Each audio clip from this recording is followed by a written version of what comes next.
First Samuel 1. There was this man named Elkanah from the tribe of Ephraim. Bro had two wives, one named Hannah and the other named Peninnah. Now, Peninnah had kids, but Hannah didn't have any. Every year, Elkanah would take his family to Shiloh to worship and offer sacrifices to the Lord. The priests there were Eli's sons, Hophni and Phinehas. Whenever Elkanah made his offering, he'd give portions to Peninnah and her kids. But when it came to Hannah, he'd give her a special portion, because he really loved her, even though God hadn't blessed her with kids yet. Now, Peninnah, she stayed throwing shade at Hannah, rubbing it in that she had kids and Hannah didn't. She did this every single year, making Hannah feel some type of way, to the point where Hannah wouldn't even eat. Elkanah saw her upset and was like, "Baby, why you crying? Ain't I enough for you? More than 10 sons?" One day, after they had eaten in Shiloh, Hannah went to the temple, deep in her feelings. She started praying hard, weeping, pouring her heart out to God. She said, "Lord, if you really see me, if you care about me pain, bless me with a son. If you do, I promise I'll dedicate him back to you for life. He'll be yours." She was praying so deep, moving her lips but not making a sound, and Eli the priest saw her. He thought she was drunk and was like, "Ma'am, you need to put that wine down." But Hannah said, "Nah, sir, I ain't drunk. I'm just real hurt, and I've been pouring my soul out to God. I ain't out here wildin'.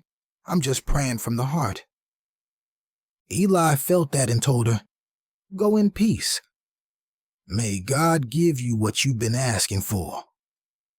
She left feeling lighter, got herself something to eat, and her whole mood changed. The next morning they worshiped and then went back home. Not long after, God came through. Hannah got pregnant and gave birth to a son. She named him Samuel, saying, "Because I asked the Lord for him." When it was time to go back to Shiloh, Elkanah was ready to go worship again, but Hannah said, "I'ma stay back till the boy is weaned. Then I'll bring him to the temple so he can stay there for life." Elkanah was cool with it and said, "Do what you feel is best. Let the Lord handle it." So Hannah nursed her son, and when he was old enough, she took him to Shiloh along with an offering. She found Eli and said, "Remember me? I was the woman praying here. I asked God for this child, and he answered. So now I'm giving him back to the Lord. He's going to serve God for life." And with that, they worshiped the Lord together. Moral of the story: when life got hard, Hannah didn't clap back at her hater. She took it to God. She prayed with faith and expectation, and God showed up. When he blessed her, she didn't hold on tight. She gave back to him. Trusting God always pays off, and real blessings come when you move in faith. 1 Samuel 2. Hannah's praise. Hannah was on 10 with joy and started praising God. "God really came through for me. He lifted me up when folks was looking down on me. I'm laughing now 'cause my God don't miss. Ain't nobody like him.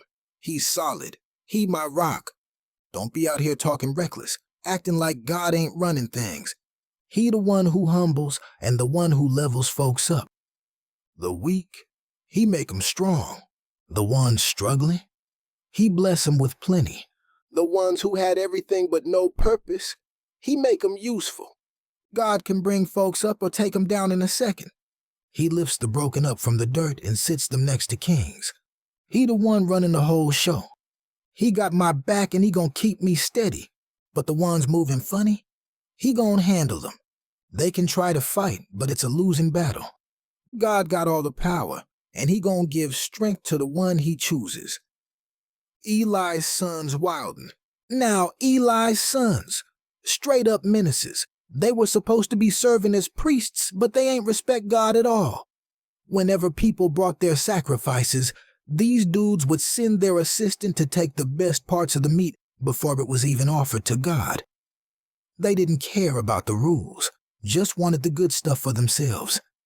If someone said, "Hold up, we gotta burn the fat for God first," they'd be like, "Nah, hand it over now or we taking it by force." God wasn't pleased. These dudes were supposed to be his representatives, but they were out here finessing the offerings. Meanwhile, Samuel, even as a little boy, was faithfully serving God, rocking his little priestly robe his mama made him every year when she and Elkanah came to worship. Eli blessed Elkanah and Hannah, saying, "Oh, well, may God bless y'all with more kids because of what Hannah gave to him." And sure enough, God did. Hannah ended up having more sons and daughters. Samuel, he kept growing and God's favor was all over him. Eli gets a warning. One day, Eli heard about all the wild stuff his sons were doing, including messing around with the women who served at the temple entrance. He checked them. "Why y'all out here moving foul? Everybody talking about y'all. If a man sins against another man, God can step in. But if you sin against God himself, who gonna defend you?" But his sons ain't listen, and at this point, God had already decided they had to go. Then a man of God pulled up on Eli with a message. "Didn't God choose your family to serve as priests, handle sacrifices, and be set apart for him? But instead of honoring God, y'all out here fattening yourselves up off his offerings. God don't play about his name. So here's what's about to go down. Your family's time as priests over. Y'all supposed to be blessed, but now y'all gonna struggle. None of your descendants gonna live to old age. And as for your two sons, they both gonna die on the same day. But God gonna raise up a new priest, one who actually follows his heart. He gonna do right by me, and his family will be blessed. But your house, it's done." Moral of the story: disrespecting God and abusing your position for personal gain will always catch up to you. Eli's sons thought they could play with holy things and get away with it, but God had the final say. Meanwhile, Samuel stayed faithful, and God elevated him. Your actions determine whether you're setting yourself up for favor or failure. Choose wisely. 1 Samuel 3. God calls Samuel. So back then, hearing from God wasn't common. He wasn't speaking to people like that. But one night, young Samuel was in the temple, lying down near the ark of God, while Eli, now old and half blind, was in his spot. Then God called out, "Samuel!" Samuel jumped up and ran to Eli. "Yeah, you called me?" Eli was like, "Boy, I ain't called you. Go lay back down." So Samuel went back to bed. But again, God called, "Samuel." Samuel got up, ran to Eli again, and said, "I'm here. You called me." Eli shook his head. "I ain't call you, son. Go back to sleep." Samuel still didn't know it was God talking to him yet. Then for the third time, God called, "Samuel." Samuel ran back to Eli once more. "I know you called me this time." That's when Eli peeped what was going on. He realized it was God calling the boy. So he told Samuel, "Next time you hear the voice, say, 'Speak, Lord, I'm listening.'" So Samuel went back to his bed. Then God called again, "Samuel, Samuel." And this time Samuel said, "Oh, Didi, speak, Lord, I'm listening." God's message for Eli. God told Samuel, "Listen up. I'm about to do something big in Israel. So big it's going to have everybody shook. I'm bringing judgment on Eli's family because his son's been wildin' and he ain't checked them like he should have. I already warned him, and now it's done. Ain't no sacrifices or prayers that can fix this." Samuel lay there till morning, probably thinking, "Oh man, how I'ma tell Eli this?" When he got up, he went about his business, but Eli called him over. "Samuel, come here, son. What did God tell you? And don't hold back, or may he do the same to you." So Samuel told him everything. Eli sighed and said, "Well, he's God. Let him do what he sees fit." Samuel levels up. After that, God was with Samuel in everything he did. He didn't miss. Every word God gave him came true.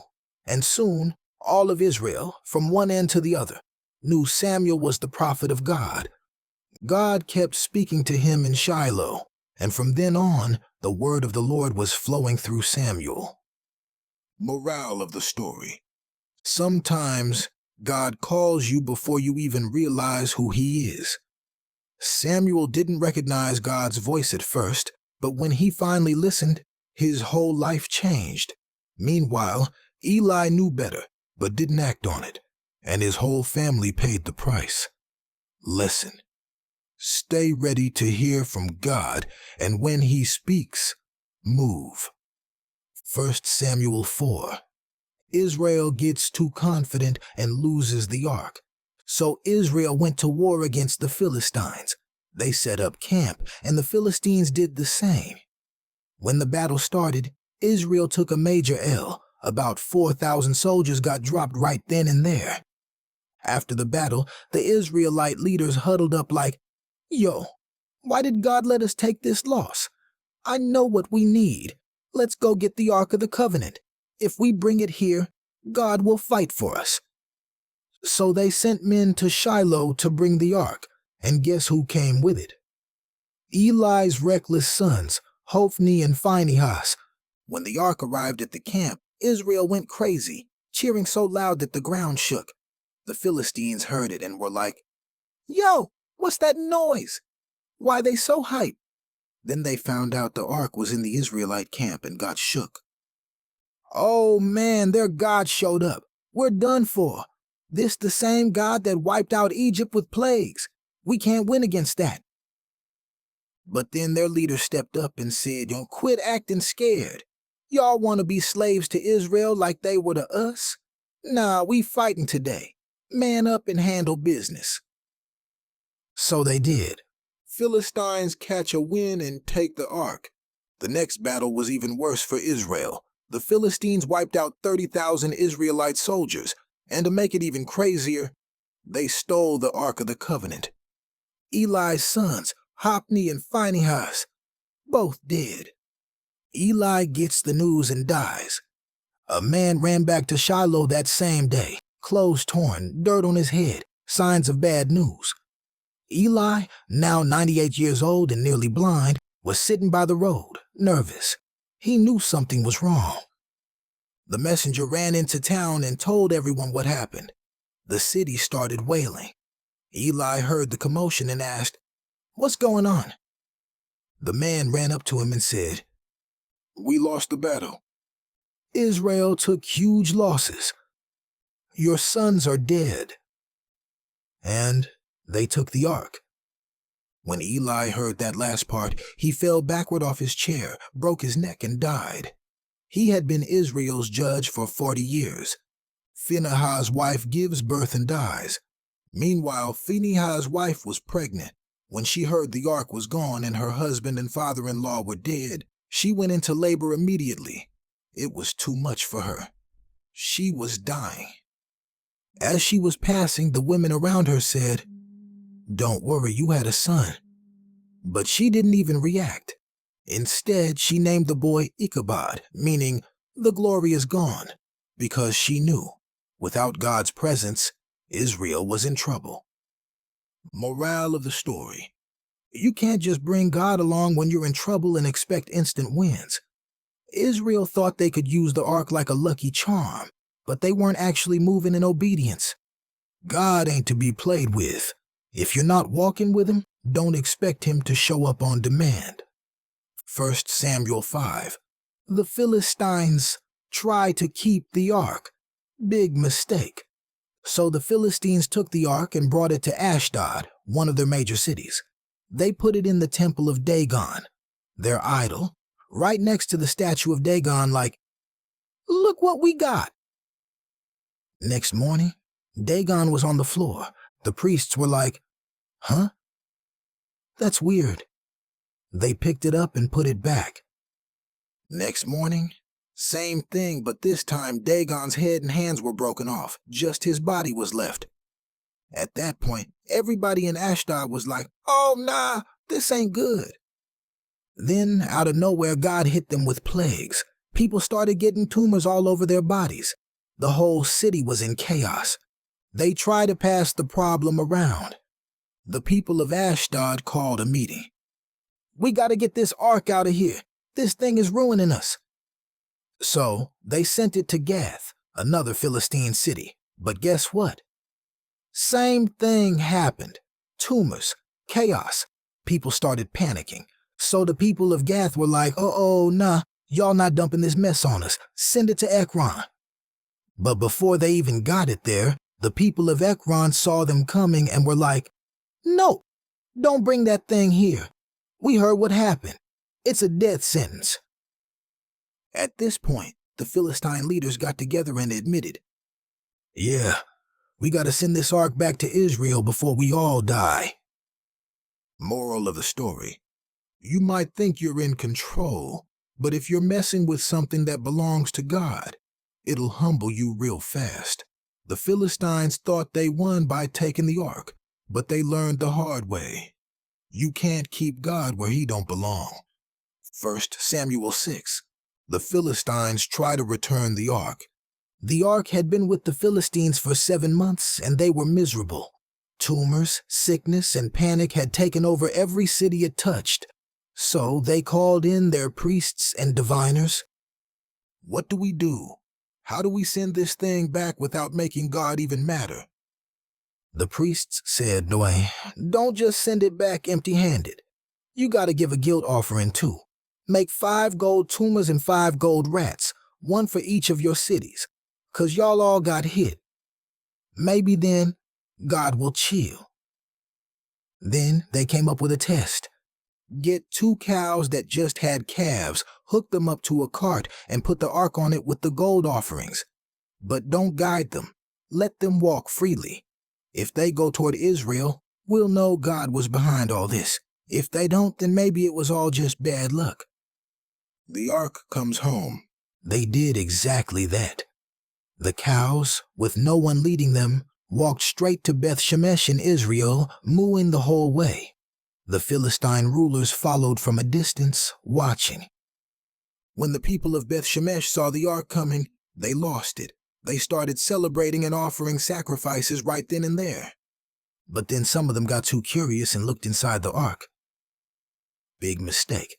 God struck down 70 men on the spot. The people got scared and were like, "Yo, who can even stand before a God like this?" So they sent messengers to Kiriath Jearim like, "Hey, y'all want to come get the ark?" Moral of the story: God don't play about his presence. The Philistines had to learn the hard way that you can't treat holy things like they're just regular objects. Even when the ark got back to Israel, folks who got careless with it paid the price. Respect God's presence or deal with the consequences. 1 Samuel 7. Israel gets right with God. The ark ended up staying in Kiriath Jearim for 20 years, and during that time, Israel was going through it, missing God's favor. Samuel gathered everybody and said, "Look, if y'all really want to get right with God, you got to let go of all that idol worship. No more Baal, no more Asherah. Serve God alone." The people listened. They threw away their idols and turned back to God. Then Samuel called a gathering at Mizpah for a nationwide prayer and fasting session. The Philistines pull up, but God handles it. When the Philistines heard that all of Israel was gathered in Mizpah, they thought, perfect time to attack. They rolled up, ready for war. Israel saw them coming and freaked out. "Samuel, please pray to God for us. We ain't ready for this." Samuel prayed and made an offering, and just as the Philistines got close, boom! God sent loud thunder that threw them into complete chaos. Israel rushed in and wiped them out. After that, Samuel set up a stone and named it Ebenezer, meaning God helped us this far. Samuel becomes Israel's judge. From then on, the Philistines stayed in check. Israel got their cities back, and there was peace with the neighboring Amorites. Samuel became Israel's leader, judging and guiding them for years. Moral of the story: when Israel truly turned back to God, everything started falling into place. Sometimes all God is waiting for is for you to stop playing both sides. Get rid of the distractions, fully commit, and watch him move. 1 Samuel 8. Israel wants a king. Samuel was getting old, so he put his sons in charge as judges. Problem was, they were trash, corrupt, greedy, and taking bribes. The elders of Israel pulled up to Samuel and said, "Look, man, your sons ain't it. Give us a king like all the other nations got." Samuel wasn't feeling that, so he prayed. God told him, "Listen, they ain't rejecting you, they're rejecting me. They don't want me as their king no more. But go ahead, warn them about what having a king really means." The warning about kings. Samuel broke it down for them. Y'all really want a king? Fine, but here's what's gonna happen. He's gonna take your sons and make them his soldiers. He's gonna take your daughters for his servants. He's gonna take your best fields and give them to his officials. He's gonna tax you heavy, take your livestock, and basically own y'all. And when you cry out to God because your king is trash, he ain't gonna answer. Did Israel listen? Nope. They said, "We don't care. We want a king so we can be like everybody else." So God told Samuel, "Give them what they want." Moral of the story: sometimes God will let you have what you want just to show you it ain't what you need. Israel had God himself as their king, but they wanted to be like everybody else. Be careful what you ask for. 1 Samuel 9. Saul steps into the picture. Enter Saul, a young man from the tribe of Benjamin. Bro was tall, built, and mad good looking, stood out in any crowd. One day, his dad lost some donkeys and sent Saul and a servant to go find them. They searched all over but couldn't find them. Saul was ready to head back, but his servant said, "Wait, there's a prophet, Samuel, in this town. Maybe he can help." Samuel knows what's up. Meanwhile, God had already told Samuel, "Tomorrow, I'm sending you the man who will be Israel's king." So when Saul showed up, Samuel immediately knew. He invited Saul to eat with him, gave him the best seat at the table, and told him, "Don't worry about the donkeys. You got bigger things coming." Saul was confused. "Why you talking to me like this? I'm just a nobody from the smallest tribe." Moral of the story: Saul was just out looking for donkeys, but God was leading him to his purpose. Sometimes what feels like a random moment is actually God setting you up for something bigger. 1 Samuel 10. Saul gets anointed as king. Next morning, Samuel pulled Saul aside, took a jar of oil, and poured it on his head. "Boom! You God's chosen king now." He gave Saul 3 signs that would confirm this. 1. 2 men would tell him the donkeys were found. 2. 3 men would give him food. 3. He'd meet a group of prophets and start prophesying himself. All of it happened exactly as Samuel said. Saul gets announced as king. Later, Samuel gathered Israel and made the big announcement. "God has chosen Saul as your king." Saul was hiding, but they found him and brought him out. Everybody saw how tall and king-like he looked and started shouting, "Long live the king." Morale of the story: when God calls you, he'll confirm it and equip you, even if you feel unworthy. Saul didn't see himself as king material, but God did. Stop doubting yourself.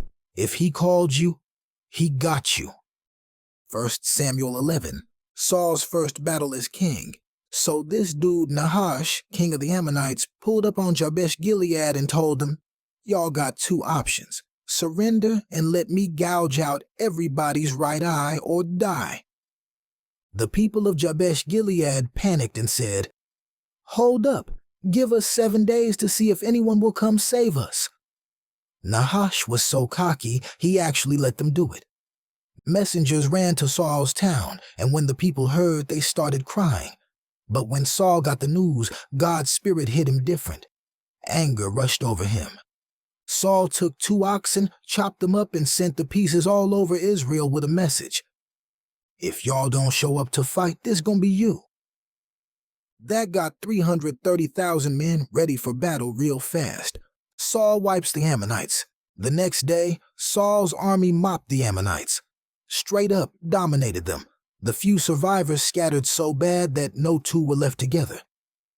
After the win, some folks said, Yo, who was doubting Saul before?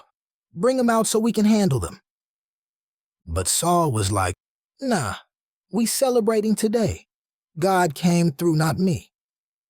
Then, at Gilgal, Israel officially crowned Saul as their king with sacrifices and a huge celebration.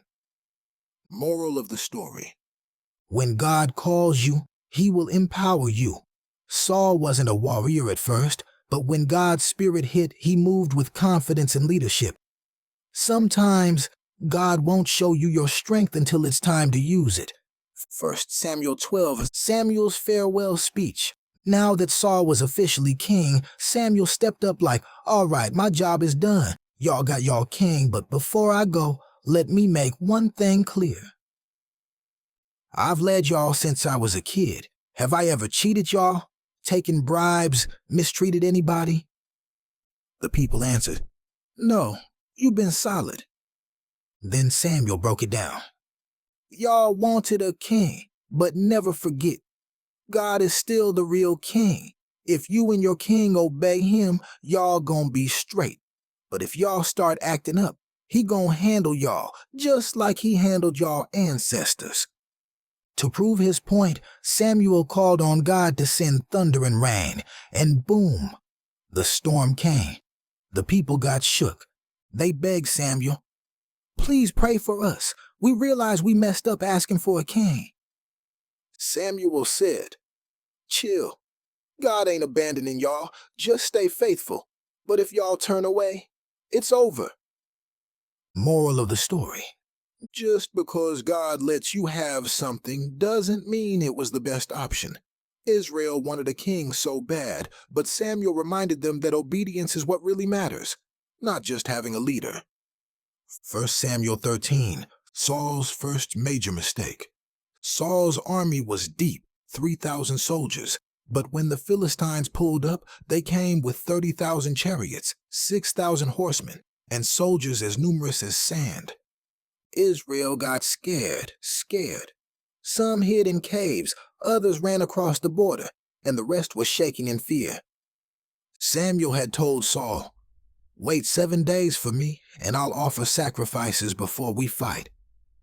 But when day 7 came and Samuel wasn't there yet, Saul got impatient. So what did Saul do? He did the sacrifice himself. Big mistake. Right when he finished, Samuel showed up and was like, What did you just do?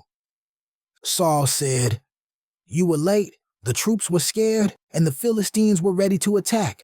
I had to do something. Samuel shook his head. You messed up, bro. You ain't follow God's command. Now, your dynasty is done. God already chose someone else. Moral of the story: impatience can cost you everything. Saul let fear make him move ahead of God, and it cost him his legacy. Sometimes, waiting on God is the real test. 1 Samuel 14, Jonathan's sparks of victory. Saul's son Jonathan wasn't waiting around. He and his armor-bearer rode up on a Philistine outpost alone. Jonathan said, If God's with us, we don't need a whole army. So they attacked and started winning. Then God stepped in. He sent an earthquake that threw the Philistines into chaos. Saul's army saw this and jumped into battle, chasing them down and defeating them. Saul's foolish rule. In the middle of the battle, Saul made a dumb rule. Nobody eats until we're done fighting. Jonathan, who didn't hear the rule, ate some honey, got energized, and kept fighting. When someone told him about Saul's order, he was like, "That's stupid. We could have fought even better if we weren't starving." Later, Saul found out Jonathan broke the rule and was ready to have his own son executed. But the army was like, "Nah, we're not letting you kill the guy who just helped us win. We're done here." Morale of the story: a leader's choices affect everybody. Saul's bad decision almost cost him his own son. Good leadership moves with wisdom, not impulse. 1 Samuel 15. Saul's final straw. God gave Saul one more chance to show obedience. He told him, "Go wipe out the Amalekites, all of them. Don't spare anything." Saul went to war and won, but instead of fully obeying, he spared their king, Agag, and kept the best animals. Samuel showed up and was like, "Why do I hear sheep? Didn't God say destroy everything?" Saul tried to play it off. "Oh, we just kept the best animals to sacrifice to God." Samuel wasn't buying it. Obedience is better than sacrifice. You keep thinking you can do things your way instead of God's way. That's why he's done with you. Then Samuel turned to leave, but Saul grabbed his robe and it tore. Samuel said, "Just like that, God tore the kingdom from you today." Then Samuel personally executed King Agag and walked away. Moral of the story: partial obedience equals disobedience. Saul thought he could tweak God's instructions and still be good. No. Doing things your way instead of God's way will cost you everything. 1 Samuel 16. God chooses David.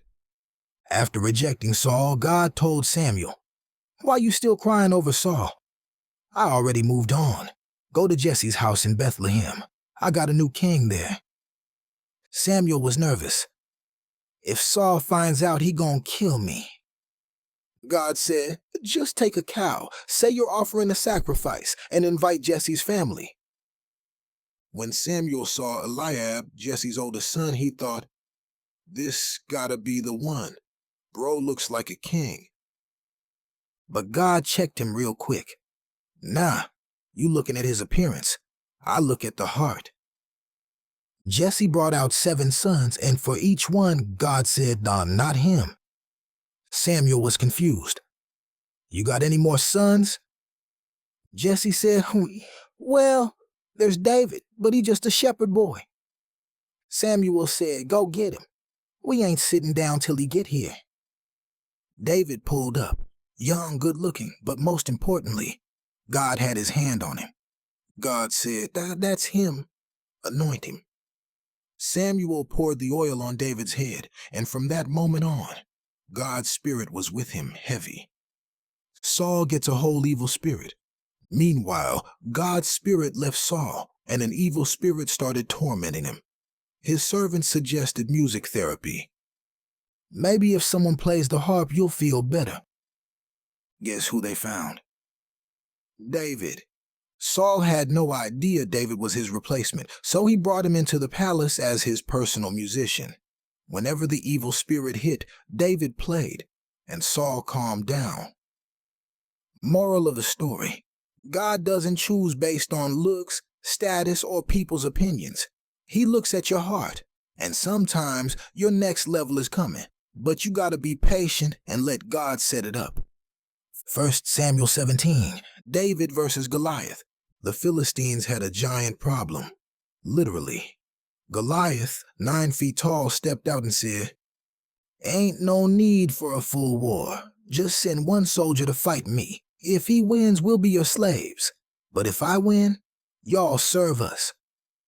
Israel's army was shook. Nobody wanted the smoke. David's older brothers were at the battlefield, and one day Jesse sent David to bring them food. When David got there, he heard Goliath talking crazy about God and was like, "Why y'all letting him disrespect us like this? Somebody need to handle that." Saul heard about David's confidence and called him over. David said, "I'll fight him." Saul laughed. "You just a kid." David said, "I've been fighting off lions and bears protecting my sheep. If God had my back then, he got me now." Saul let him go, but tried to put his armor on him. It was too big. David was like, nah, I'm good. I'ma use what I know." He grabbed 5 smooth stones, his sling, and stepped up to Goliath. Goliath laughed. "Y'all sent a kid to fight me? I'ma feed him to the birds." David said, "You come at me with weapons, but I come in God's name. You about to see who really runs this." One shot. David slinged a stone straight to Goliath's forehead. Boom! Down he went. Then David grabbed Goliath's own sword and cut his head off. The Philistines ran. Israel chased them down and won the battle. Moral of the story: you don't need big weapons when you got big faith. Everybody else saw Goliath as too big to fight. David saw him as too big to miss. For 1 Samuel 18, David and Jonathan, real brotherhood. After the Goliath situation, Saul brought David into his house. Saul's son, Jonathan, instantly clicked with David. They became like brothers. Jonathan gave David his robe, sword, bow, and belt as a sign of loyalty. David kept winning battles, and the people loved him. They even made a song. Saul killed his thousands, but David killed his tens of thousands. Saul did not like that. Wait, so they hyping him up more than me? What's next? Him taking my throne? From that day, Saul started hating on David. Saul tries to kill David multiple times.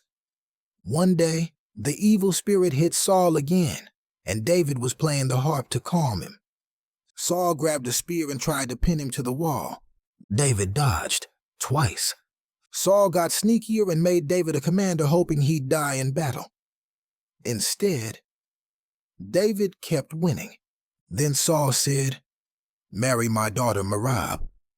But last minute, he gave her to another man.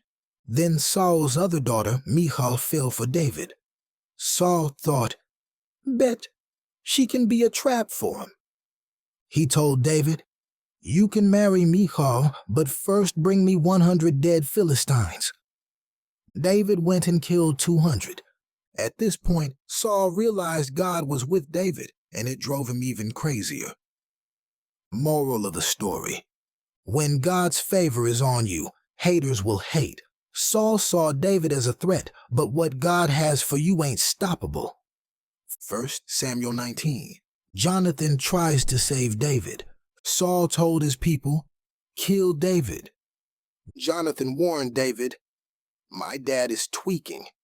Hide, and I'll talk to him." Jonathan convinced Saul to chill for a while. David came back, but when the evil spirit hit Saul again, he threw another spear at David. David dipped. That night, Saul sent men to kill him in his sleep, but Michal helped him escape through a window. David runs to Samuel. David ran to Samuel for help. Saul sent men to capture him, but every time they got close, God's spirit hit them, and they started prophesying instead. Even Saul went himself, and guess what? He started prophesying too. Morale of the story: when God's hand is on you, no weapon can touch you. Saul kept plotting, but God kept blocking. 1 Samuel 20, David and Jonathan's final goodbye. David met with Jonathan and asked, "Bro, why your dad want to kill me?" Jonathan said, "That can't be true." David said, "Test him. If he's cool, I'll stay. If not, I gotta run." Jonathan made a plan. "I'll find out at the feast. If he's still tripping, I'll shoot arrows as a signal for you to leave." At the feast, Saul noticed David was missing. Jonathan made up an excuse, and Saul flipped out. "You think I don't know you siding with David? As long as he's alive, you'll never be king." Then he threw a spear at Jonathan. Jonathan left, shot the warning arrows, and met David one last time. They cried together, and Jonathan said, "Go in peace. We're brothers forever." Then David left for good. Moral of the story. True friends look out for you, even when it costs them something. Jonathan could have been king, but he put loyalty over position. That's real love. 1 Samuel 21. David on the run. David was officially a fugitive, running for his life from Saul. First stop, Nob, where the priest Ahimelech was. Ahimelech was nervous. "Why you out here alone?" David lied. King Saul sent me on a secret mission." David asked for food, but all they had was the holy bread, the bread only priests were supposed to eat. Since David and his men had been staying clean, Ahimelech let them have it. David also asked for a weapon. Ahimelech said, "Only thing we got here is the sword you used to kill Goliath." David said, "Bet. Let me get that." David pretends to be crazy. David kept moving and went to Gath, a Philistine city, but the Philistines recognized him. "Ain't that David, the one they sing about? Saul killed his thousands, but David his tens of thousands." David got scared, so he pretended to be insane, scratching walls, drooling, and acting wild. The king of Gath was like, "Man, get this crazy dude out of here." And just like that, David escaped again. Moral of the story. Even God's chosen ones go through seasons of fear and struggle. David was anointed to be king, but at this moment, he was lying, running, and acting crazy just to survive. Your low moments don't cancel God's plan. He's still working. 1 Samuel 22. David builds his squad. David found a hideout in the cave of Adullam. People started showing up. His family, outcasts, men in debt, and those fed up with life. About 400 men came, and David became their leader. Meanwhile, Saul was out here spiraling. He told his men, "Y'all working with David? Ain't nobody told me my own son, Jonathan, is on his side?" Then a snitch stepped up, Doeg the Edomite, who had been at Nob. "I saw Ahimelech help David, gave him food and Goliath's sword." Saul's wrath hits Nob. Saul called Ahimelech and snapped, "Why you helping my enemy?" Ahimelech said, "I didn't know there was beef. David is your top guy." Saul wasn't hearing it. He ordered all the priests to be killed. His men refused, but Doeg did the dirty work, killed 85 priests and wiped out the whole town of Nob. Only one survivor, Abiathar, escaped to David and told him everything. David felt sick. "This my fault. I knew Doeg would snitch." He told Abiathar, "Stay with me. You'll be safe here." Moral of the story. Saul's paranoia made him do the unthinkable, killing God's priests. When jealousy runs your life, it'll take you places you never thought you'd go. Don't let insecurity make you a villain. 1 Samuel 23. David saves Keilah.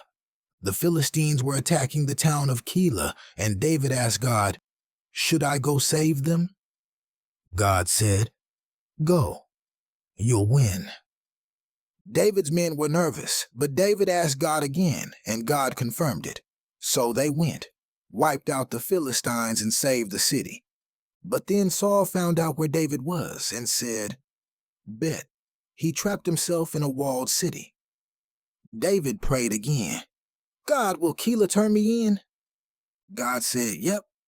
So David and his 600 men dipped. Saul keeps hunting. Jonathan encourages David. David hid in the wilderness.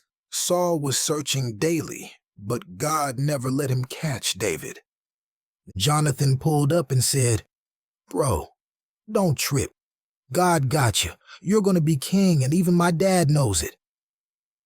They made a covenant again and parted ways. Moral of the story. David never moved without checking in with God first, even when the answer was keep running. He trusted God's timing over his own. 1 Samuel 24. David spares Saul. Saul went searching for David in the wilderness and stopped at a cave to Well, handle his business. Yes, the Bible says he was relieving himself. David and his men were hiding in that same cave. David's men whispered, "Bro, this your chance. Kill him and take the throne." David crept up and cut a piece of Saul's robe, but didn't kill him. Even that made David feel guilty. He told his men, "I can't kill God's anointed one. That's God's job." David confronts Saul. After Saul left, David stepped out and called after him, "My king, why are you listening to people saying I want to harm you? I could have killed you just now, but I didn't. See this piece of your robe? I'm not your enemy. Stop hunting me down like I'm a criminal." Saul broke down crying. "You're a better man than me. I see now. You really will be king. Just promise me you won't wipe out my family when that happens." David promised. Moral of the story: David had the chance to force his destiny, but he let God handle it. Just because you can take revenge doesn't mean you should. God's timing. Your timing. 1 Samuel 25. R.I.P. Samuel. The prophet Samuel passed away, and all of Israel mourned. Nabal disrespects David. David and his men were in the wilderness protecting a rich man's land. The man's name was Nabal, and he was rude, arrogant, and stingy. David sent messengers like, "Hey, we've been keeping your land safe. Could you spare some food for my man?" Nabal snapped, "Who is David?" "I don't owe y'all nothing." When David heard this, he got heated. "Bet, strap up. We about to handle this fool." Abigail saves the day. Nabal's wife Abigail was the real MVP. She heard what happened and acted fast. She gathered tons of food and rode out to meet David before he could attack. She fell at his feet and said, "My husband is a fool. His name literally means fool. Don't let his stupidity make you sin. God got big plans for you. Don't ruin it with unnecessary bloodshed." David cooled down. "You just saved me from making a big mistake, thank you. God handles Nabal." Abigail went home and Nabal was partying like nothing happened. The next morning, Abigail told him what went down.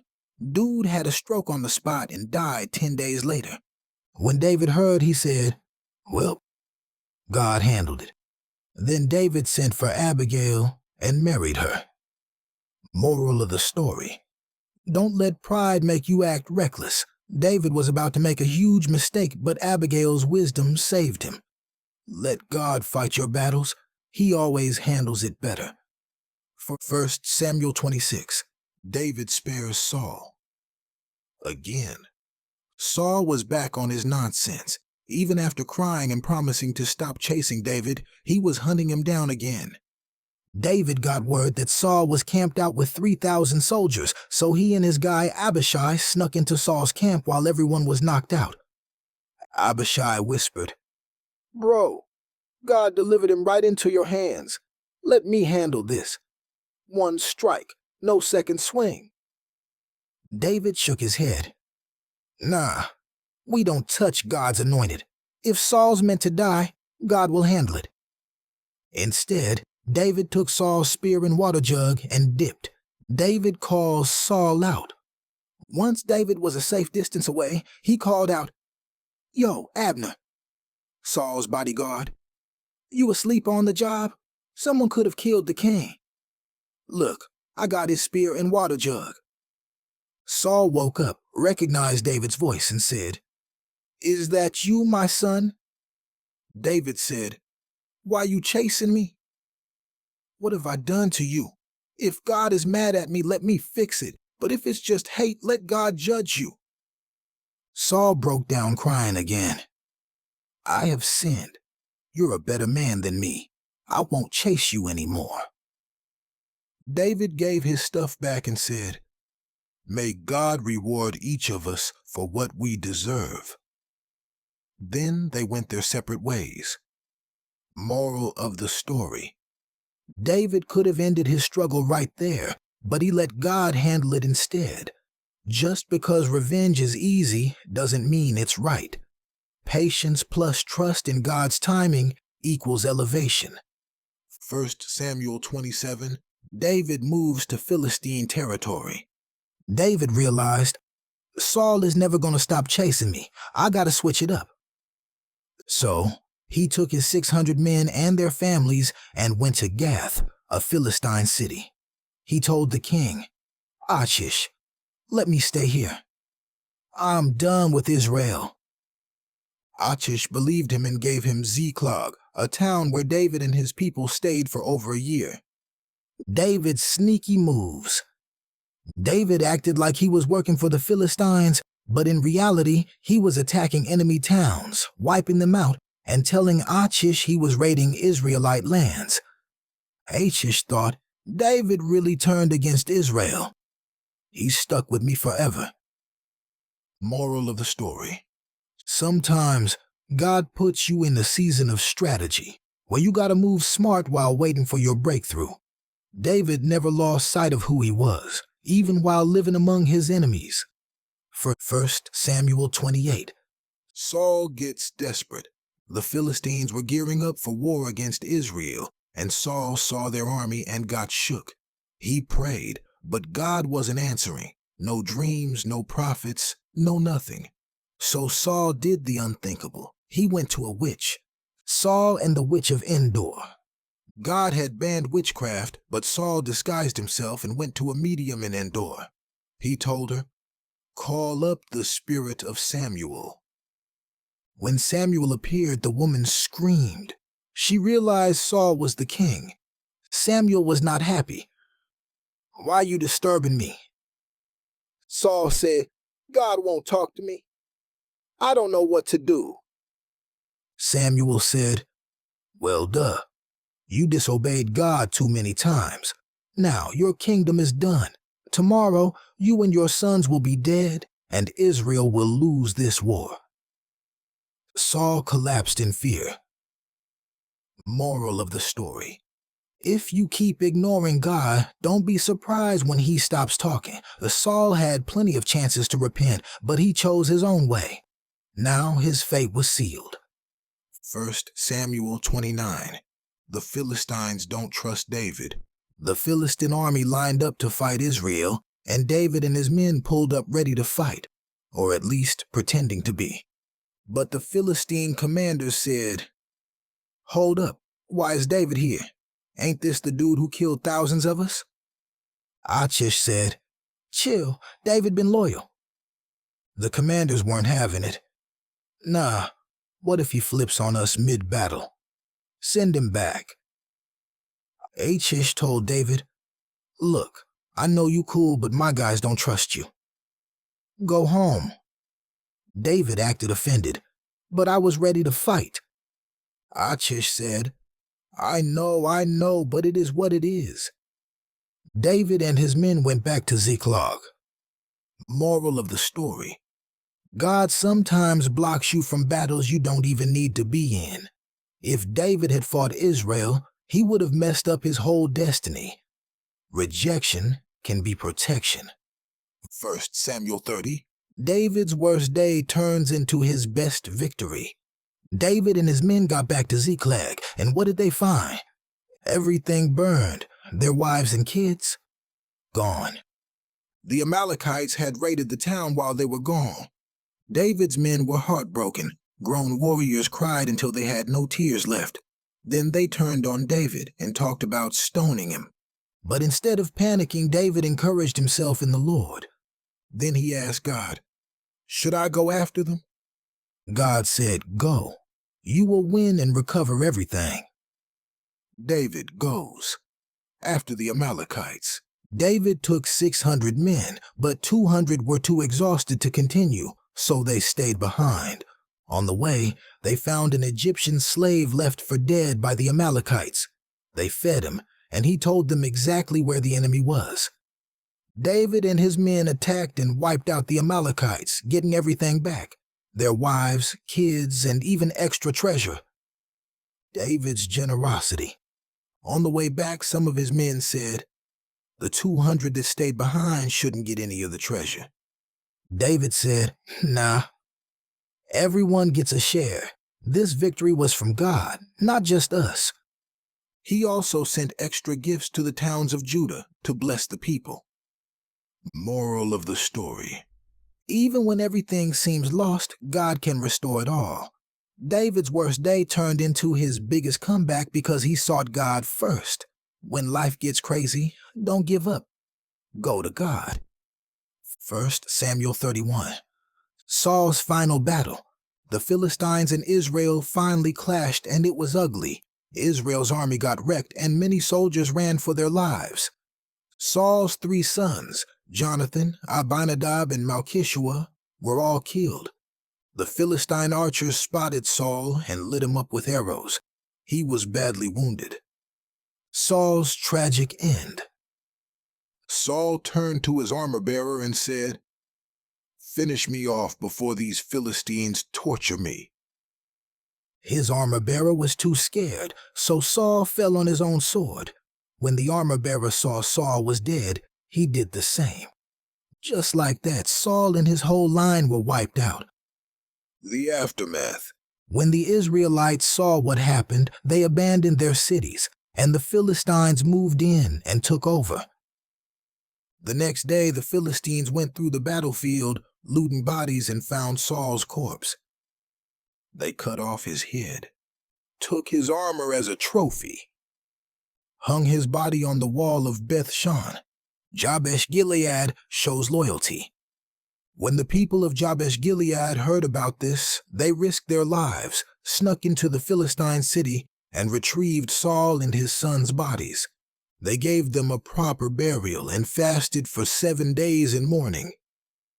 Moral of the story: Saul's life didn't have to end this way. His downfall started when he stopped obeying God and let fear run his life. No matter how much potential you have, if you don't stay aligned with God, you might end up falling on your own sword, literally or spiritually.